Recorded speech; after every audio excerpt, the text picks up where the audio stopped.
Hey everyone, welcome back to Everything Starts Somewhere. This is Scott. Today we're going to dig into CapCut and show you how to do some motion with keyframes. It took a while to figure out how to do this many years ago, probably 20 years ago. They've made it so much easier now that we can just jump right in and do it. You can use it to resize things, to change position, to add motion. It's really cool. So I'm going to go ahead and click on Start New Project.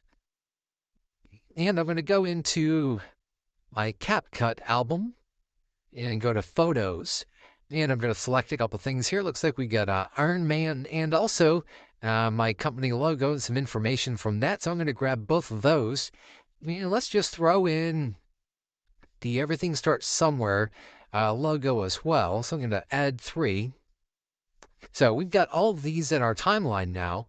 And we can scroll back and forth. We see we got Iron Man there. We got the status solutions, stuff that I'm working on for my company, and also Everything Starts Somewhere. So we can put these in, move them around, change their size, shape, opacity, all with keyframes. So I'm going to select the first one here, and we have Iron Man. And we can see over to the right in the middle is a little diamond. If we hit that, we can see it adds a red diamond inside of that on the timeline that says at this position, it's going to be this size, this opacity, this orientation from rotation, from fading. So we're going to put it here. And what we do next, real simple, we're going to just move across the timeline and decide at this point, we want this to be at a different location, a different size. You could go in and tap on the diamond again to create another keyframe, or I'm just going to grab it on my iPad screen and just pinch it, change its size and its position. So I'm just going to move that, and it automatically creates a new diamond in there for us, a new keyframe, so that it knows when it gets to here. So it's going to do the translation for us from the beginning here. It says, okay, this is my starting position where we have that first keyframe. And then by the time we get to the next keyframe, I need to be this size in this location with this opacity. So that's all there is to it. For moving this, when you hit it, and it's going to go ahead and move for you, change. And we can do that with each one of these. So I'm going to select this one, and I'm going to create a keyframe here and say, okay, it's going to start out here. And then I'm going to just do a zoom part way through. So I'm going to slide this over a little bit, and let's go ahead and zoom in on this.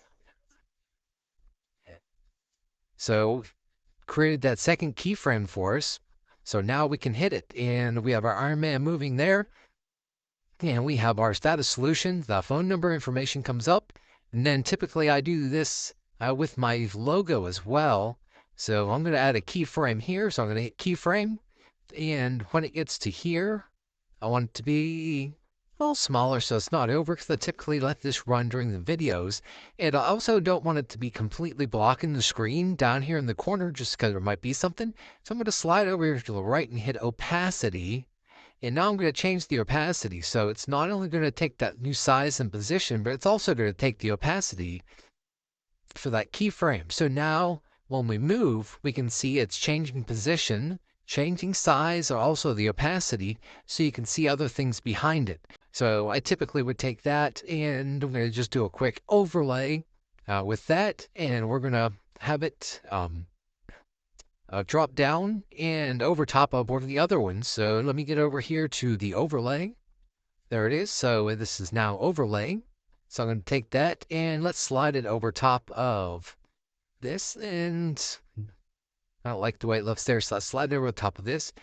So now we have it down in the corner, and it starts out, and we can see we got two things now.